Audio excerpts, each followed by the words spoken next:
Fifaliana indray no hiarabako anao amin'ity takariva ity manjohy ny fahita lavitra ma-TV ary manasa mpitiavana anao anaraka ny fampalalam-baovao hatramin'ny farany.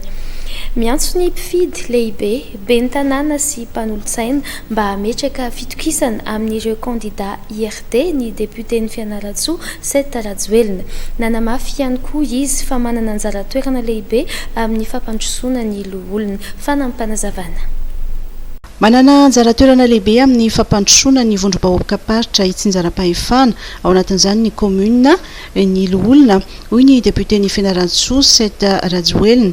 Ny antso ny mpifidy lehibe ben'ny tanàna sy mpanolontsaina mba hametraka fitokisana amin'ny candidat IRD izay miaraka amin'ny fitondrana ity solombavam-bahoaka ity. Mbola tsy tara mampirisika antsika ben'ny tanàna, mampirisika antsika mpanolontsaina ny tanàna, izany hoe ianareo mpifidy vavety ny fidy an'io lista IRD izay taritin'ny Andriamatoa Raymond Nala sy ny Andriamatoa Nicolas satria anisan'ny tena lokaloka ary anisan'ny tena fitsinjovana ny commune mihitsy niezaka hifanampiana sy fanohanana lehibe indrindra.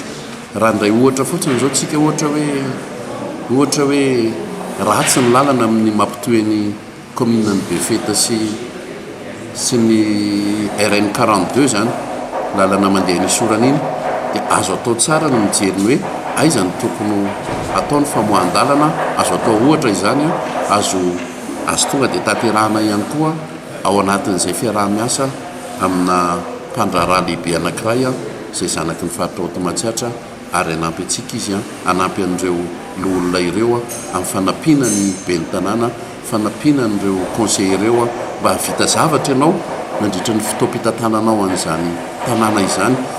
Mikasika manokana ny sosialy ao Fianarantsoa nambaran'ny député Seth Rajoelina fa efa mivaha ny olany tsy fahampindrano ao an-tampon-tanàna ny Fianarantsoa. Ny rano dia sorana ny Andriamatoa gouverneur ny faritra aloha satria nisy fandraisana andraikitra lehibe niarahana tamin'ireo teknisianina dia ny avao ministère ny rano zany sy ny JIRAMA tena nisy fandraisana andraikitra satria karazana vonjy-voina mihitsy ilay izy satria tsy nisy ny rano. Rehefa nisy fandraisana andraikitra dia isorana ny gouvernemanta satria nidina tany atoerana mihitsy ramatoa minisitra hijery sy nanara-mason'izany zavatra nataon'ny tompony andraikitra sy ny teknisianina izany.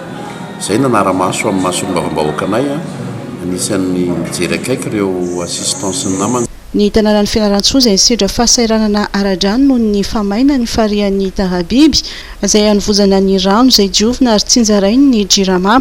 Ary amin'izao fotoana izao dia mivatsy kelikely ny olana ao Fianarantsoa taorian'ny fandraisana andraikitra samihafa anisan'izany ny fandatsahana orana artifisialy ny herinandro lasa teo.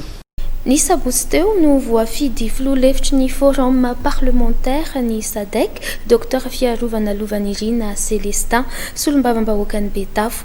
Roa taona no faharetan'ny fotoam-piasan'ny birao maharitra vaovaon'ny parlementan'ny SADC fanadihadina. Voafidy filoha-hevitry ny forum parlementaire ny SADC ny Dr Fiarovana Lovanirina Célestin solombavam-bahoaka ny Betafo. Ny sabotsy teo tao anatin'ny fivoriam-ben'ny parlement avy amin'ny firenena 12 mpikambana ao anatin'ny SADC no nanatanterahana ny fifidianana. Nambaran'ny Dr Fiarovana Lovanirina Célestin fa tombony ho an'i Madagasikara ny ahafahana manamafy ny ady ara-diplomatique entina merenana ny nosepars ho an'i Madagasikara ny maha-mpikambana ao anatin'ny birao maharitry ny parlement ny SADC. Marina moa fa ny SADC FP dia misy firenena 12 ka azony fidina zany éligible zany tsika teo amin'ny poste ny vice président. Enjana ihany aloha ny mahafifidianana azy zay fa ny chance zany ny CCL moa dia hitatsika fa tsy azony fidina amin'ny tamin'ny ora farany satria ny vehivavy no lany ho présidente ny SADC dia lehilahy zany vice président dia zay sy ny SUDAF zany no ny fanina natao soran'Andriamanitra fa nakatoavin'ny olona i Madagasikara. Ny imazy ny Madagasikara zany tena namidy ary nafara ihany koa io zany nanamafy ilay déclaration izay efa nataon'ny SADC amin'ny condamnation ny occupation nataon'ny frantsay amin'ny îles éparses. Zany hoe opportunité ho antsika ihany koa zany nanamafisana zay araky ny fivorina tamin'ny 25-26 juin 2020 zay nanehoan'ny SADC ny fanohanana atsika amin'ny fitakinana io Elysée Pars io satria tena hita fa légitime tokoa ary any Madagasikara zany nosy zany diplomatie zany no atao mba ahafahantsika récupérer indray ny fanalain'ny olona manaraka izany zava-dehibe ho an'ny Madagasikara ihany koa ny firotsahana amin'izany diplomatie régionale zany satria tatsika raha tamin'ireny tezamita reny dia ny SADC no anisan'ny nanao ny fanelanenalana teto Madagasikara ahafahantsika ihany koa zany mametraka ny diplomatie malagasy ato amin'ny continent africaine ny tanjon'ny SADC moa dia mazava loatra dia ny fisian'ny développement économique régional zay amin'ny alalan'izay vondrombarotra aty amin'ny Afrique australe zay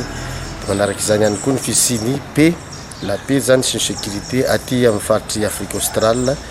Ahatra roa taona ny fitoampiasan'ny bromaritra vaovao ny parlementan'ny SADC. Tsy moramora tokoa ny asa miandry amin'izany fa ny tanjona dia ny iainan'ny vahoaka malagasy sy ny vahoaka aty Afrika zany ao anatin'ny qualité de vie sy mba iaina finaritra tanteraka. Izay maly dia fa nivory ny comité exécutif dia amin'ny alalan'ny visioconférence tamin'ny 48e session plénière iny dia nivory zay ary niezaka ihany koa ny fanametraka sady ny plan stratégique hitondrana zany SADC zany nametrahana andreo bureau sy ny trésorier ny sous commission zany dia ny trésorier sambatra tsika Madagasikara satria manana olona anankiroa zany tsika zao amin'ny bureau permanent dia ny tenako ma vice président dia ny honorable Masgoula Mali izay any amin'ny genre izy vice présidente ihany koa izy amin'izay poste misy azy zay noho izany zany efa mba fa tsy takona zany Madagasikara ary sorana manokana eto ny filoham-pirenena amin'ny alalan'ny ministre ny finance zay nandoa tanteraka ny latsakemboka na Madagasikara dia tsy misy trosatsony zany tsika fa dia tena membre part entière ny tanjona anankiray lehibe mipetraka amin'ity forum parlementaire de la SADC ity zany amin'izao mandat zao dia ny fanovana ny forum parlementaire au parlement SADC. Araka izany dia manana toerana roa eo anivon'ny parlementan'ny SADC Madagasikara amin'izao fotoana izao ary heverina fa hitondra aim-baovao ny fifandraisan'ny Madagasikara amin'ny firenena eto Afrika Atsinanana izany. Nanolotra ny Papa François ny taratasy manendry azy ho masovoin'ny Madagasikara any amin'ny fanjakana Vatican ny zoma 4 Desambra 2024 i Rajanson Rija Olivier izy izay sady mitazona ny andraikitra ny masovoin'ny Madagasikara ao Paris sy la France. Ny fametrahana masovo itoy izao dia manamafy ny fiara-miasan'ny Madagasikara amin'ny Vatican. Rampitso no atao vente aux enchères any Londres ny akanjo iray an'ny prince vavy Ramisindrazana izay nenton'ny mpanjaka Ranavalona fahatelo. Ny farany herinandro teo no tratehaky ny zandary avy ao amin'ny tobipatry ny zandarmarim-pirenena Sonerano Vongo ireto lehilahy miisa roa nitondra rongony mahery ny 530 kilao. Arahintsika ireo vaovao tapatapany. Atao vente aux enchères any Londres raha ampitso ny akanjo iray any prince vavy Ramisindrazana izay nentoany mpanjaka Ranavalona fahatelo tamin'ny taona 7,790 ity akanjo ity no nampanjairana. Fitaovana maro hafa ihany koa toy ny sary, taratasy fampitana hafatra, antota taratasy sy fitaovana mahakasika ny mpanjaka Ranavalona fahatelo sy ny fianakaviany no varotana miaraka amin'ity akanjo ity manodidina ny 150 ka hatramin'ny 990 euro ny tomba bidiny. Lehilahy miisa roa anoatra teaky ny zandary avy ao amin'ny tobiparitry ny zandarmarim-pirenena Sonerano Vongo nitondra rongony milanja 530 kilao mahery ny farany herinandro teo. Fantatra araka ny fampitorana fa izy ireo dia avy any Tsaratanàna distrikany Mandritsara sy Antanambao distrikany Maroantsetra. Marina fa voarara ny misehatra mikasika ny zava-mahadomelona toy ny rongony sazy famonjana miatra mahatratra 5 taona tranomaizina sy onitra mahatratra 10 tapitrisa ariary no mianjady ho an'izay miny manao izany. taolandava misy 520 am'zato natao tao anaty gony lehibe iray no hita ny fokon'olona narin'olo tsy fantatra tao anaty lobolobo tao kely metsaka fokotany avaratsena commune sy district ny Betafo ny tolakandro ny 10 décembre lasa teo vao nandrezan-tranga izany moa zandary ireo manam-pahefana ao toerana sy ireo mpiasan'ny fahasalamana dia nidina ifotony avy hatrany efa misokatra ny fanadihadiana atolosan'ny zandary ao Betafo ireo toerana kosa no tazomina ny amin'ny tranopaty.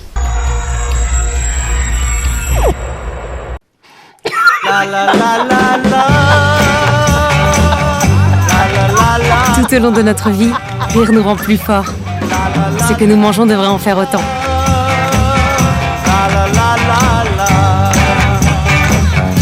La vache qui rit, parce que c'est meilleur de rire. Ça sent la... Bah oui, ça sent la fête chez Batimax. Fêtez Noël avec Batimax tout le mois de décembre. Achetez au Canton et bénéficiez des remises de 5 à 70%. Soyez les 50 chanceux et repartez avec des cadeaux pour tout achat supérieur à 300 000 ariards. Rendez-vous sur notre page Facebook pour le tirage des gagnants le 24 décembre à 11h. Et surprise du Père Noël pour vos enfants au magasin. Soutenons ensemble les orphelins de l'association ACAM par une collecte de jouets et vêtements. Batimax, la qualité au meilleur prix. volamena milanja 3 faingoenina kilao no saron'ny polisy misahana ny sistany ao amin'ny seranam-piaramanidina ao Nosbe ny farany herinandro teo. Teratany karana misa enina kosa no voasambotra vororoy ho mpanondrana tsokosoko ireo volamena makany Dubai. Efa ao anaty tambazotra mihitsy ireto karana no samborina ireto. Andao rahantsika ny ambangivangony momba izay. Nahasarona volamena milanja 3 faingoenina kilao ny polisy misahana ny sistany ao amin'ny seranam-piaramanidina ao Nosbe ny farany herinandro teo. Olona 7 teratany Indo-Pakistany misa enina ary malagasy sy mpandika teny ray kosa ny voasambotra ary voaroroy ho mpanondrana tsokosoko ireo arina gibony tany izay saika alefa any Dubai. Efa ao anaty tambajotra nampanondrana volamena izy ireo ary efa naray maso ny fiatsiny sy ny fomba fiasany araka ny nambaran'ny commissaire Jean-Claude Benoit chef PAF ao amin'ny seranam-piaramanidina Nosbe. Nisy teo amin'ny 3 semaines passées teo moa zany nisy groupe na indien zara roa zany zareo. Misy groupe anankiray zany misy indien anaky telo dia misy groupe faharoa zany misy indien anaky telo koa.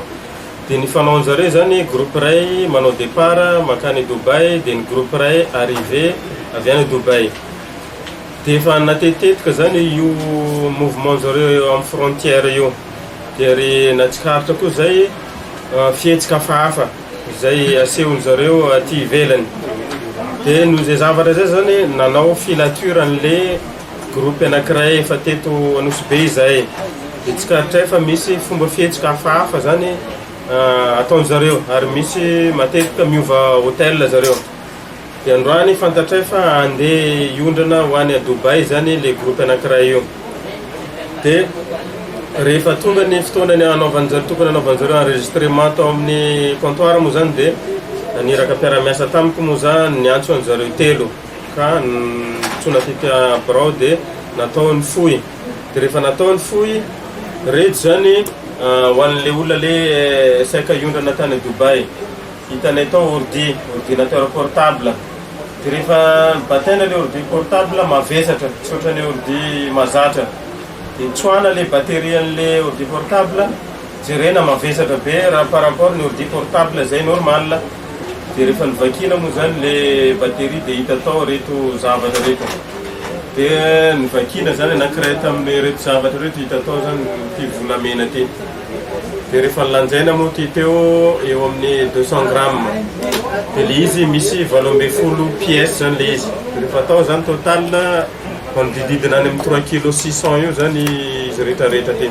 Rehefa avy natao fanadihadiana dia natolotra ny fitsarana ireo rehetra voasambotra tao amin'ny seranam-piaramanidina Nosbe saika hanondrana tsokosoko volamena ho any Dubai ity. Manoloana ny fanondrarana volamena makany ivelany amin'izao fotoana izao dia nilaza ampitandro ny filaminana fa ray maso akaiky ny tambajotra mpanondrana volamena tsokosoko. Profon'izany ny volamena 520 kilao tratehaka teny Ivato andro vitsivitsy lasa zay saika hondrana tsokosoko ho any Dubai ihany koa. Zava-dehibe tokoa ny lafin'ny serasera indrindra amin'izao vanim-potoana iainantsika izao. Nisokatra androany maraina etsy amin'ny sekolim-pirenena ho an'ny mpitsara sy prakidrara na ny ENMG tsara lalàna ny atrikasa fiofanana miompana amin'ny serasera ka ireo lehibe ny fampanoavana manerana ny Madagasikara no mpiofana. Tafiditra ao anatin'ny famerenana ny fahatokisan'ny vahoaka ny fitsarana ny fampiofanana. Fanadiadiana Lova Ramanantsoa sy Mamy Rasoanaivo. Miandanja ny fahatokisan'ny vahoaka ireo sampandrarahan'ny fitsarana eto amin'ny nosy noho ny tsy fahampian'ny serasera eo amin'ny fitantanana ny raharaham-pitsarana. Isan'ny vohitra izany nandritra ny atrikasa izay natao fanamafisana ny traikefandreo lehiben'ny fampanoavana momba ny serasera faobe eny anivon'ny sampandrarahan'ny-pitsarana. Fampiofanana izay totsaina etsy amin'ny sekolim-pirenena ho an'ny mpitsara sy ny prakidrara na ENMG etsy tsara lalàna. Araka ny hitantsika rehetrarehetra eny zany amin'izao fotoana zao dia anisany anaovan'olona débat public ny raharaham-pitsarana na hitantsika eny amin'ny haino manjery rehetrarehetra eny amin'ny tambazotra sosialy zany rehetrarehetra zany ka izay no natonga ny ministère ny fitsarana nanapa-kevitra ny anao an'izao fiofanana mandritra ny 3 andro zao fiofanana izay ifantoka indrindra mahakasika ny atao hoe amin'ny teny vahiny communication publique dans le service public de la justice. Ny tanjona mandritra zany fiofanana izany dia mba afehezana ireo zavatra rehetrarehetra izay tokony ho fantatry ny vahoaka ao anatin'ny tontolon'ny fitsarana. Fantatsika tsara fa ny mpitsara rehetrarehetra dia voafeny ny atao hoe obligation de réserve ary voafehy ihany koa ny atao hoe secret de l'instruction. Nefany misy any anefa ireo zavatra izay tsy maintsy tokony ampahafantarina ny vahoaka amin'ny raharaham-pitsarana.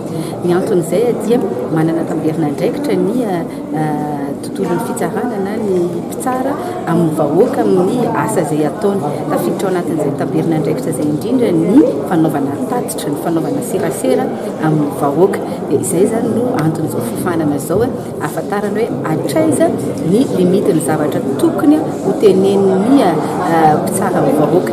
Ny ireo izay voakasika ity fiofanana ity moa zany dia ireo lehiben'ny fampanoavana rehetrarehetra eraky ny Madagasikara. Lehiben'ny fampanoavana moa zany dia ny ao amin'ny parquet raha ny teny mahazatra antsika dia ny ao amin'ny procureur général ny cour suprême voalohany ny procureur général ny cour de cassation ireo procureur général ny cour d'appel rehetrarehetra manerana ny Madagasikara dia ireo procureur de la république ao anivoan'ny TPI rehetrarehetra manerana ny Madagasikara samby natonga solotena ireo rehetrarehetra ireo dia tsy latsa-danja amin'izany ihany koa ny avy ao amin'ny fampanoavana lehiben'ny fampanoavana ao amin'ny fitsarana ara-bola na ny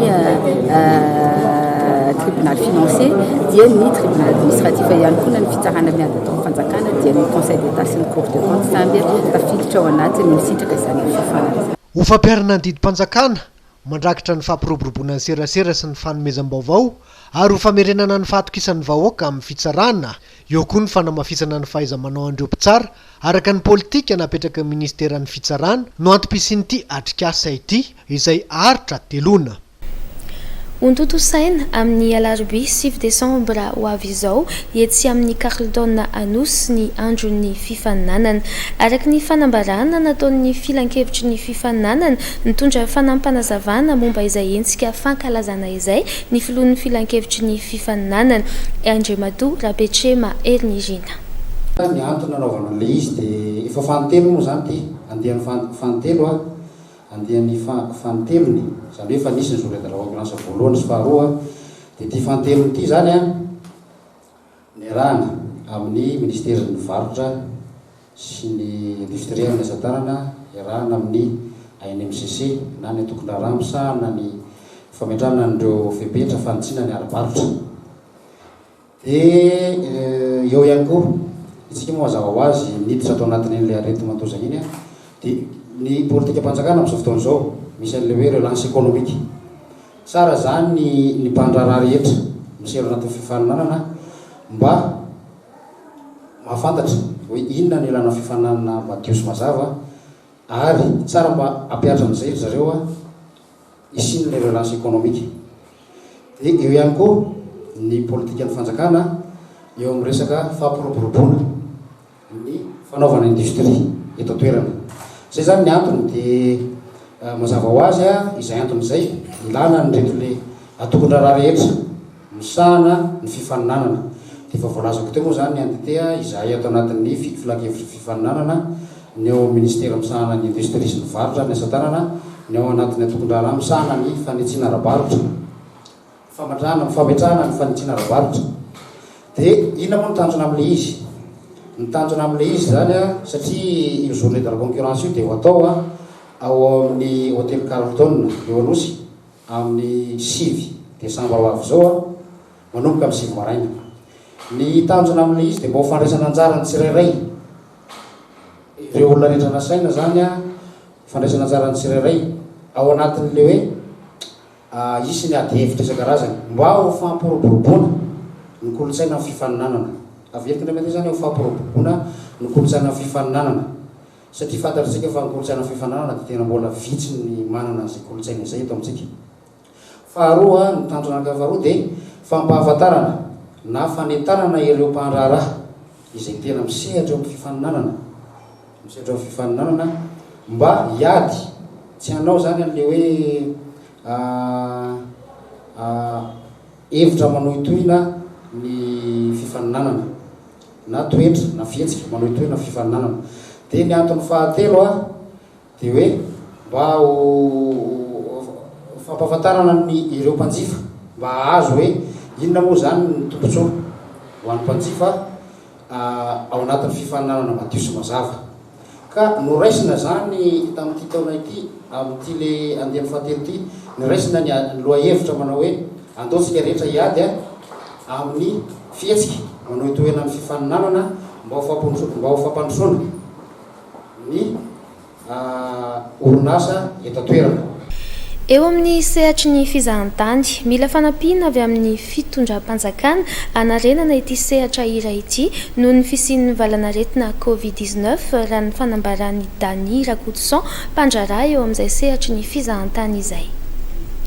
Ilaina ny fanampiana avy amin'ny fitondram-panjakana entina anarenana ny sehatry ny fizahantany izay anisan'ny tena nitondra faisana noho ny fisian'ny valanaretina Covid-19 hoy Dany Rakotoson mpandraraha eo amin'ny sehatry ny fizahantany nambarany fa tokony hitantaratra ary ampidirina ao anatin'ny teti-bolam-panjakana raika amby 24 ny marim-bola entin'ny fanjakana amin'izany. Voalohany indrindra aloha tena vomafy mihitsy ny resaka ny sehatra fizahantany tsy eto toerana ihany fa hatrany ivelany ary mbola tsy fantatra mihitsy no mety hotoyany. Ny dikan'izany rehefa misy ny zavatra tsy azo atao hoe tsy voafehy noho ny ameana ara-pahasalamana moa zany de tena ilaina mihitsy ny fanampiana ny fanjakana ny intervention de l'État indrindra amin'ny ahafahan'ny orinasa mivelona voalohany indrindra de ahafahan'ny orinasa koa tazona ny mpiasa ao aminy raha ohatra moa ka tsaratsara ny fanampiany fanjakana ka miverina milominy tsara ny ekonomia eto toerana ny resahako de mety isy ihany koa ny fampidirana mpiasa de ny eo zany no ahitana hoe manahoana ny fandraisana ndraikitra ny fanjakana satria raha malala fa ny firenena malagasy hatram'izay de sahirana foantsika tanisan'ny firenena faran'Andriamanitra ary ny resaka famoronana asa de tsy ao amin'ny ilavana anazy mihitsy tsy mifandanja mihitsy ny fitombon'ny mponina miditra amin'ny taona tokony asa sy ny famoronana asa de izay zavatra zay ilana mihitsy ny intervention de l'État zany amin'ny fiarovana ny orinasa amin'izao fotoana zao ny orinasa rehetrarehetra indrindra ndray amin'ny sehatra ny fizahantany de tena manana fahasahiranana amin'ny fandoavana ny resaka na hofatrano fotsiny ihany ary satria tsy misy ny mpizahantany tsy misy ny mpivahiny amin'ny resaka jirama zany isorana moa izy teo amin'le resaka impôt mba tena nifoanana moa amin'ny akabetsahany impôt kanefa ny jirama knapsa zany zao tena mbola charge be ho an'ny ihany ary mangataka misy ny fikambanan'ny sehatry ny hôtely sy ny restaurant moa de mangataka mihitsy amin'izao fotoana zao nafoanana tanteraka mba ho raisin'ny fanjakana zany zay zavatra zay kanefa n'izay zavatra tsy ho ampy na izay fotsiny ihany ary satria tadidio fa ny crise tsy tena mbola tapitra ary raha malala ny zavatra miseho de eo zany hoe raha ohatra ka amin'ny teti-bola 2024 mba misy mihitsy ny ohatra fotsiny zany hoe fanampiana n'ireo mpizahatany eto toerana ny resahako mba misy teti-bola atokany fanjakana mba ohatrany hoe subventionnena an'io fizahantanin'olo io mba ahafahana mitety mifatra. Anisan'ny sosikevitra nentiny teo anivon'ny ministeran'ny fizahantany ny ampiroboroboana ny fizahantany anatiny iveriny ity mpandraraha ity fa tokony isy mpaikady iraisana apetraka ny sehatra tsy miankana miaraka amin'ny fanjakana mba hampirindra sy anatanterahana izany. toy ny efa tsy misy intsony ny fandraisan'ny olona ny valanaretina covid-19 na dia mbola tsy maintsy atao aza ny mitondra ny arovava orona. Mampatsiahy anefa ny tompon'andraikitra isatsokajiny fa mbola misy ny valanaretina ary mbola mamono ankehitriny. Tokony arahana ny fiapetra fiarovan-tena sy ny fiarovana ny hafa, indrindra eo amin'ny sehatry ny fizahantany ny andindiny avy hatrany. Raha ny tatitra farany sy mikasika ny valanaretina covid-19 dia olona misa efatra namony ainy ny 7 novambra ka hatramin'ny 3 desambra teo teto Madagasikara ary misa 27 ireo tranga vaovao voatily. Noho izany indrindra dia mampatsiahy mazava-dehibe ny fiarovana amin'ny valanaretina ireo manam-pahefana toy ny fampiasana arovava orona, ny elanelany iray metatra, ny fanasana tanana matetika amin'ny rano sy savony. Eo amin'ny sehatry ny fizahantany manokana dia misy ny antsoina hoe fitsipifehezana amin'ny lafiny fahasalamana izay anasany ireo mpisehatra rehetra anao sony. Ireo nankatoy izany dia manaiky ny anofana sy aro an'ireo mpiara-miasa aminy mikasika ireo fiapetra fiarovana amin'ny covid-19, anamafy ny fahadiovana eo anivon'ny toeram-piasana sy fandraisana olona, iaro ireo mpanjifa mandritra ny fivanianana ary anao izay ezaka rehetra tokony atao ifehezana ny sianaky ny valanaretina. Lalana mirefy 730 kilometatra no amboarina. Lalana izay mampifandray commune telo dia amboanana eo amin'ny point kilometrika faha-12 alakamisy kely PK 25 miafara eo Manalalondo PK 38. Misy ny ampahandalana ho atao rarivato amin'ireo toerana, ao koa ireo arabe hotrongisina sy hoarenina. Fanampanazavana. Manomboka ny fanamboarana ny lalana RP 84 mampitohy ny tanànan'Arivo Mamo sy ny commune Manalalondo araka ny tadi-baovao amin'ny ministera ny fanajariana-tany sy ny asa vaventy dia lalana mirefy 30 kilometatra no amboarina amin'izany. Lalana izay mampifandray commune telo dia ambonana eo amin'ny point kilometrika faha-12 alakamisy kely PK 25 miafara amin'ny Manalalondo PK 38. Amin'ny akabeany findrongisana sy fanamarinana ny arabe ny tena asa tanterahana. Misy ihany koa anefa ny ampahandalana ho atao rarivato amin'ireo toerana tena simba sy dibo-drano matetika toy ny eo Anombe izay tena mampijaly ny mponina rehefa amin'ny vanim-potoana ny fahavaratra. 10 andro no faharetan'ny asa, izany hoe hifarana amin'ny volana febroary 2024. Ny fitantanam-paritry ny fanajariana-tany sy ny asa vaventy no miandraikitra ny fanaramaso ny asa any an-toerana. Androany no tokony nanomboka ny asa fanamboarana ny lalana eny amin'ny 67 hektara raha ny fanambarana navoakan'ny commune Antananarivo renivohitra. Tomombana ho vita amin'ny fiandohan'ny volana janoary avokoa ny ampahandalana rehetra manomboka eo amin'ny Vatobe ka hatrany Vasakosy. Norbert Rakotomalala. Rehefa niaina tao anatin'ny faratsin-dalana nandritra ny taona maro ireo mpampiasa ny lalana eny amin'ny 67 hektara. Nanomboka eo amin'ny Vatobe ka hatraty Vasakosy dia raikitra ary izao araka ny fanamarana avy amin'ny commune Antananarivo renivohitra fa atomboka androany ny asa fanamboarana ny lalana. Araka izany dia nampafantatra ny mpampiasa ny lalana iny teo anivon'ny commune Antananarivo renivohitra fa isy ny fatambahan-dalana noho izay asa fanamboarana izay. Ho fanatanterahana ny asa ao anatin'ny fotoana fohy dia misy ny lamina manokana napetraka mitantana ny commune Antananarivo renivohitra ka toy izao izany fandaminana izany. Andotam-penaka ka hatreo amin'ny Vatobe dia ho tapaka manomboka androany 7 desambra hatramin'ny 14 desambra 2024. 67 hektara atsimo eny amin'ny FLM hatreo amin'ny Mosquée 7 desambra ka hatramin'ny 1 janoary 2024. 67 hektara miaingana amin'ny Vatobe hatreo amin'ny Mada Hotel 67 hektara manomboka ny 7 desambra ka hatramin'ny 14 desambra 2024. Zovena 67 hektara hatreo amin'ny Senam 14 desambra ka hatramin'ny 12 desambra 2024. Mada Hotel 67 hektara ka hatraty amin'ny Hotely Manga aty amin'ny 67 hektara avaratra dia ny 17 desambra ka hatramin'ny 12 desambra 2024. Raha ny hita teny an-toerana nefa tamin'ity androany ity dia mbola nizotra toy ny isan'andro ny famovoizana eny amin'ny toerana voatondro rehetra. Mitohy ny ady amin'ny kere ataon'ny fitondram-panjakana izay anavotana ireo vahoaka any atsimo ary indrindra hitondrana vahaolana maharitra amin'ny olana mianjady. Tadi-baovao Vola Ravoavy sy Tsira Kotorsan. Apetraka ny fitondram-panjakana raharaham-pameana ny famonjena ny mponina ny atsimon'ny nosy izay anjadin'ny Haitany sy ny Mosary. Ny gouvernemanta izay tsy mijanona fotsiny amin'ny famonjena vonjomaika fa miezaka mitondra vahaolana maharitra. Ny farany herinandro teo dia délégation mafonja avy amin'ny gouvernemanta tariny Premier ministre Christian no nandalo tao Ambofimbe Androy. manao tombanezaka ny asiva vita ary nanatanteraka atrikasy eo amin'ny lapan'ny faritra mba ahafana mametraka pakady androsoana any amin'ny ady amin'ny kere faritra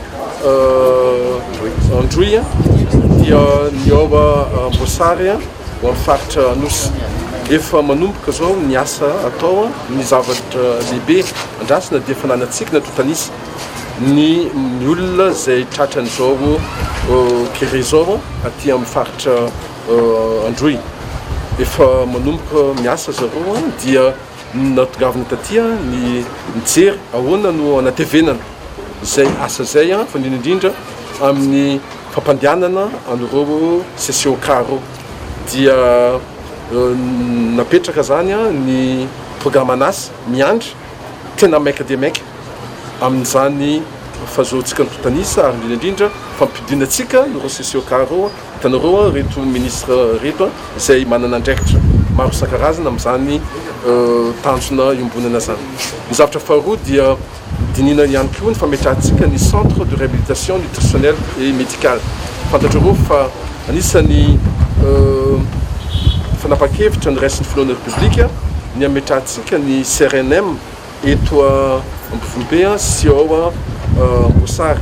Tanjona atsika dia mitondra vahaolana maika dia maika atsika dia kosa mametraka rafitra mba ahafahantsika miady amin'ny fomba maharitra izao kere zao aty amin'ny faritra atsika. Manatanteraka tatitra ihany koa ny miaramila lehibe ny CCO contre le kere izay eo ambanin'ny fitantana ny ministra ny fiarovam-pirenena ny général Rakotonirina Richard no jerena naritra izany ny fandrosoan'ny asa tanterahany tafika any an-toerana entina nampitany vahoaka any atsimon'ny Nosy. Araky ny fanambarana avy amin'ny sampana fampafatarana ny mety ho toetry ny andro dia misy andro ratsy miforona ao amin'ny ranomasimbe indiana any amin'ny maherin'ny 4,000 kilometatra atsinanana atsiranana no misy ny fiobeny. Mbola maivana ny heriny satria mitondra rivotra 970 kilometatra isan'ora sy tafiotra manodidina ny 80 kilometatra isan'ora. Mikisaka mianatsimo andrefana ny diany ka mahafaka 5,0 kilometatra isan'ora. Vinavinaina ho lasa tempête tropicale ity andro ratsy ity. Tombanana ivoatra any avaratr'ireo nosy rahavavy ihany koa amin'ny tapany faharoa ny herinandro izy fa kosa iena ny heriny. Tsisy fiantraikany amin'ny toetry ny andro eto Madagasikara ity andro ratsy ity. Fantatra kosa etsy andanin'izany fa ahitana fidinany ny maripana amin'ny ankapobeny manerana nosy mandritry ny 3 andro manaraka. Ho ampiakarina 5,7 hektara isa-taona ny velaran-tany ovolena hazo eto Madagasikara. Vonona anatratra ny tanjona ireo olom-boafidy ao amin'ny faritra Matsiatra ambony manokana. Miara-mientana ihany koa ny gouvernemanta amin'ny fanatanterahana ioviana napetraky ny filohan'ny Repoblika Andry Rajoelina. Tady Baovao, Vola Ravoavy sy Tsira Kotorsan. Iakatra 5,7 hektara ny velaran-tany ovolena hazo isan-taona eto Madagasikara. Miara-mientana ny gouvernemanta amin'ny fanatanterahana ioviana napetraky ny filohan'ny Repoblika Andry Rajoelina io. Raha ny ao amin'ny faritra Matsiatra ambony manokana dia ananeo firaisan-kina sy fahavononana anatratra ny tanjona ireo olom-boafidy, olom-boatendry, ny mponina iray manontolo. Anisan'ny tanjanakazo tantanan'ny sampandraraparitra ny tontolo iainana ao Matsiatra ambony ny ao Sambavy izay notsidiany ireo mpikamana telo amin'ny gouvernemanta ny zoma teo no ahitana ny ministra ny aditany, ny ministra ny filaminam-bahoaka ary ny ministra ny tontolo iainana sy ny fandrosoana Lovainjavy. Tanjona ho an'ity tanjanakazo ao Sambavy Fianarantsoa ity ny amokatra hatramin'ny 5,7 nambarany ministra ny tontolo iainana sy ny fandrosoana Lovainjavy bao miavy tsivaina Larary Nirina fa pakady sy fanavoaza napetraka ankehitriny ny ambony ireo azo ilainy isamparitra azo mame angovo, azo fihinam-boa ary indrindra ireo azo afaka mamerina sy manarina ny toetra sy ny tsiron'ny tany efa simba. Namafisiny tsy maintsy iarahan'ny rehetra mientana amin'ny ady amin'ny afo izay miara-dalana hatrany amin'ny fambolekazo. Marina fa ankoatra ny ao Sambavy dia misy tanjanakazo ao Besorotra izay tanàna ny miaramila manana tanjona mokatra zanakazo 5 alina sy ray hetsisa ary ny ao Iboka tanjona apetraka ny azahoana zanakazo 3 hetsy ho an'ny faritra Matsiatra ambony iray manontolo. ivadika eo amin'ny lafiny fanatanjahantena indray kosa izika taorian'ny fialana andaharan'ny nosy Maldive izay tokony handray ny lalao nosy amin'ny taona 2024 dia nanapa-kevitra ny CIG na ny Comité international des Jeux des îles de l'océan Indien fa i Madagasikara no ampiatrano izany. Vaovao lehibe ho an'ny mpanao fanatanjahantena malagasy izany satria dia ho ambom-pionan'ny tanora aty amin'ny faritry ny ranomasimbe indiana i Madagasikara amin'ny taona 2024. Mbola manana 2 taona i Madagasikara anamboarana ireo foto-drafitrasa rehetra ilaina amin'ny lalao nosy. Araka izany dia mbola manana 2 taona ihany koa ireo federasiona rehetra voakasiky ny lalao nosy anomanana ny ateletany tsirairay avy. Marina falarana faharoa taorian'ny Maurice mpampiatrano i Madagasikara nandritry ny lalao nosy farany teo izay natao tatsy Maurice tamin'ny taona 2024. Isan'ny lalao tena niandrasany maro ny fionana teo amin'ny RCD Tanambao 5, ekipa sanga ny division voaloha eo Tomasina sy ny ekipa vétéran Fipirozo mihoatra ny 70 taona. Norbert Rakotomalala.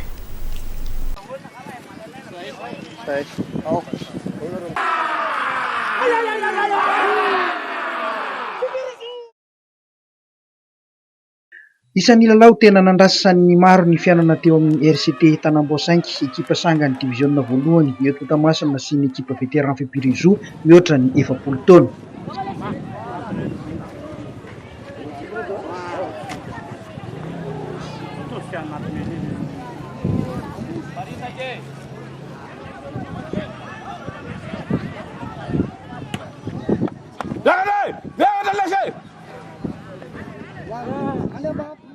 Ny voaka-pandresy tamin'ny isa tery de tery 23 teto ny Fipirozo manao akanjo maitso hatrany am-boalohany ka hatramin'ny farany dia niady ny lalaon'ny rotota mifanimiasana ny tarika anisa teny amin'ny Solaitrabe.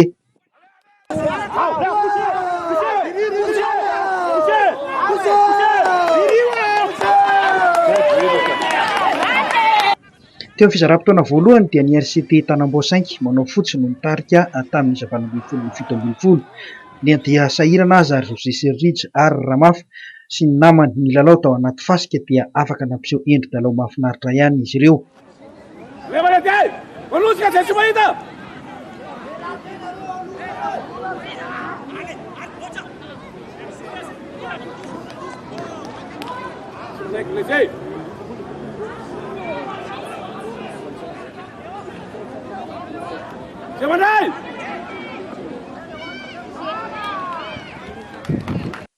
Teo amin'ny fizara-potoana faharoa dia nampiseho ny traikefa ny mpilalao ny Fipirozo izay nitarika anisa teny amin'ny Solaitrabe 5-20. Teo amin'ny minitra 10 tsy iravana.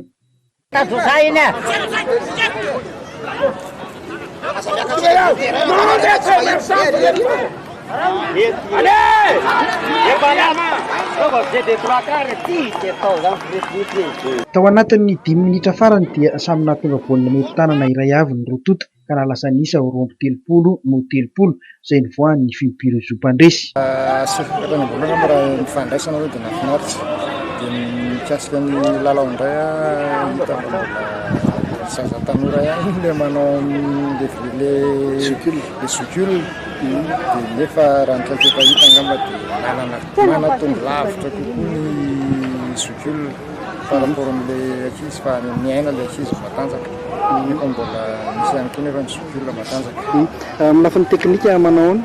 Amin'ny lafiny teknika mihitsy ny tiako zindrina hoe manatombo lavitra ilay socule satria mafia ny teknika rehetra. Ahitako azy aloha tsara le izy fa saingy eo amin'ilay terrain zany no malamalama amin'ilay fasika dia teo zany manana ny sarotra kely zay na dia teo zany hoe fandresena efa azo dia mila miezaka zany amin'ilay ray fa mbola mila misy ambarina kely amin'ny anay. Inona le amboarina? Dia ambarina zany mila mitambatambatra kely satria ilay bandy mbola ao anatin'ilay fisarasarahana zany voatambatsa fa ny ao amatsa manaraka angamba ny misy ny mahatsara azy fitambaran'izay dia mitazona an'ilay victoire zay satria efa victoire iny hita fa eo ihany masokolona zany dia izy tanora zany ny akabetrahany ao anatin'ilay tanora-ny sélection'ny Tamatavy izy zany nanomana izy atsika zany moa amin'ilay efa sokolona teo zany nanatombo izany kely nefa na izany voatazona ihany izy. Mahafinaritra ilay lalao lalao ara-pilalahina tsara moa tsy vozato na dia somary mafimafy ary le contact lefa tsy atao hanina fa mandeha foana fair play maringobima sportif le anao teo amin'ny lafiny teknika nareo azo lovina hoe équipe mbola senior nanao taminareo somary efa vétéran manona ny izy aloha zany mivovokaina tsy maresy anay am'le azakazaka sy ny rehetrarehetra fa raha teknika aloha izy manana be da be ma-excellent anazy atrano zay araka ny fanazavana no meny zokerika filohan'ny ligina antsinanana dia isy isa-taona ny lalao ifanandrina ny rototo ka iverina ho any amin'ny volana aprily 2024 any ny fihaonana manaraka sady entre écurie bibitsa ary any folo pointe no anaovana ny lalao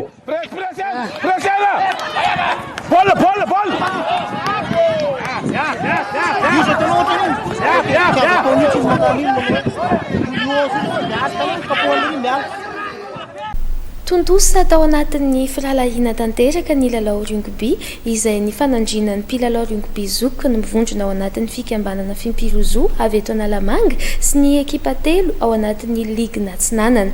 Norbert Rakoto Malalatra.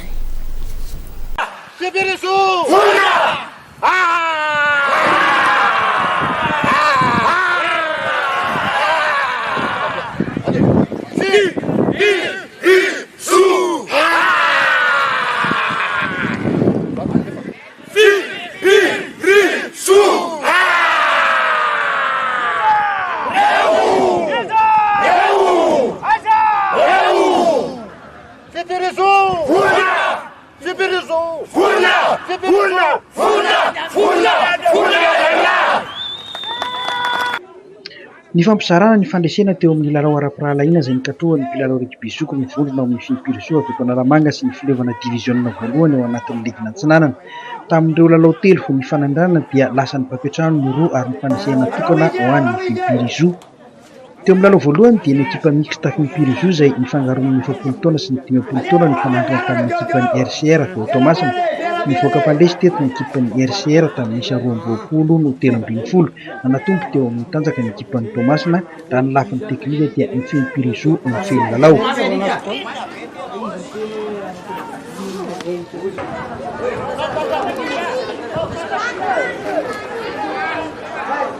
Teo amin'ny lalao ny fanandrina ny mihoatra ny 20 taona dia mbola resin'ny fiveraminy ekipa vétéran ao Tomasina tamin'ny 13 ny Fimpirozo sahirana ary tsy afaka namoaka ny lalao ny teto ny filalaon'ny Fimpirozo noho izy ireo tsy zatra ny lalao amin'ny Pianja Fasika sy ny andro mafana ka mora ho an'ny ekipa ny fiveramina na ny fikambanan'ny Ligue Antsinanana ny Dola Tomasina no nivoaka mpandresy manome heviny ny kapiten'ny ekipa Rotota.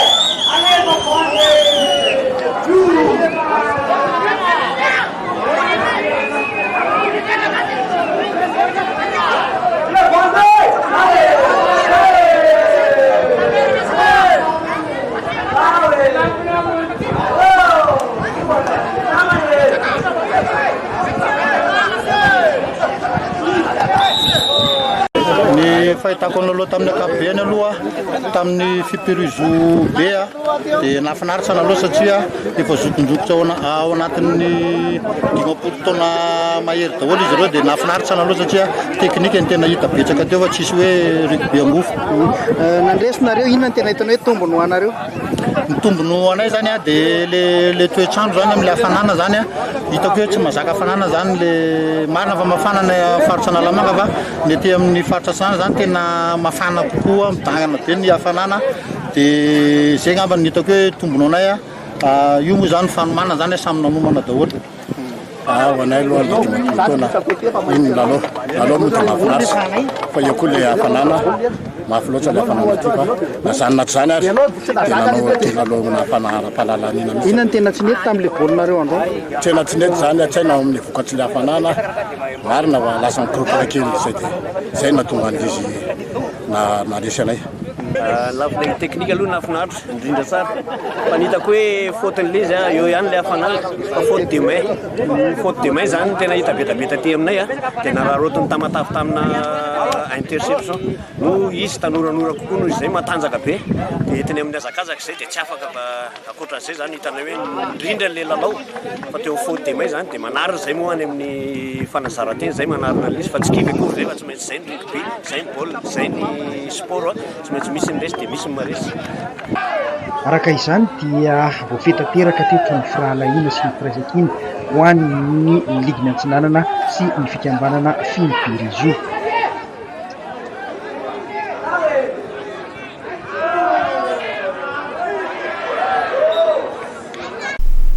Niverina ny vondrona sy nampiseho ny mbola fisian'ny firaisan-kina ao amin'ny kosa ireo mpilalao tao amin'ny stade olympique de Lemirne taranja baolina kitra ary ao avy hatrany ny andindiny miaraka amin'ny Jacquino Rakotomanana.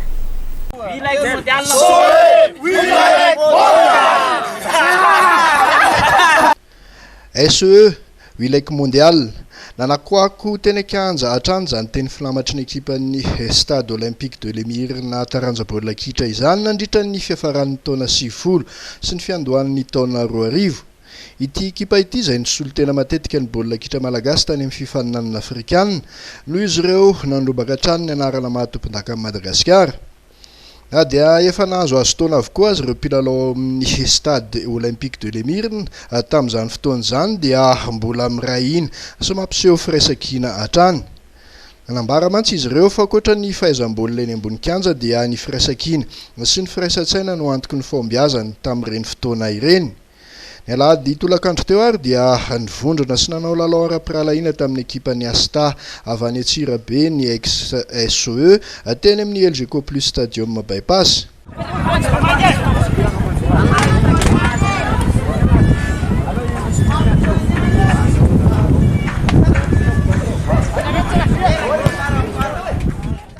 Samy hita niakatra kianja avokoa Mamsou, Eric Faneva, Ridja Juvens, Nakata, Rakotikely, Laingo, Gérard, Jimmy, Olivier sy ireo namany hafa. Nisaraka adisala efatra moa ity lalao ara-pirahalahiana ity. Na dia hita efa somary le bebe taona ihany aza ny mpilalao ny stade dia mbola tafavoaka hatrany ny mondial kely napetraky ny mpanazatra ara-tsara zaka na izaka be. Akoatra ny famerenana fampifondronana dia ny apita amin'ireo zandrikely taty aoriana ny amin'ny tokony isian'ny firaisan-kina ao anaty kluba iray no tanjon'ny ex-stade. Mbola maro ny hetsika akasain'izy ireo tanterahana ato ampisehony mbola fanohizan'ny firaisan-kinany. Dia iny vaovao ara-panatanjahantena iny ihany koa no entiko manakatona ny fampahalalam-baovao amin'ity takariva ity manome fotoananao amin'ny manaraka indray felomatoko.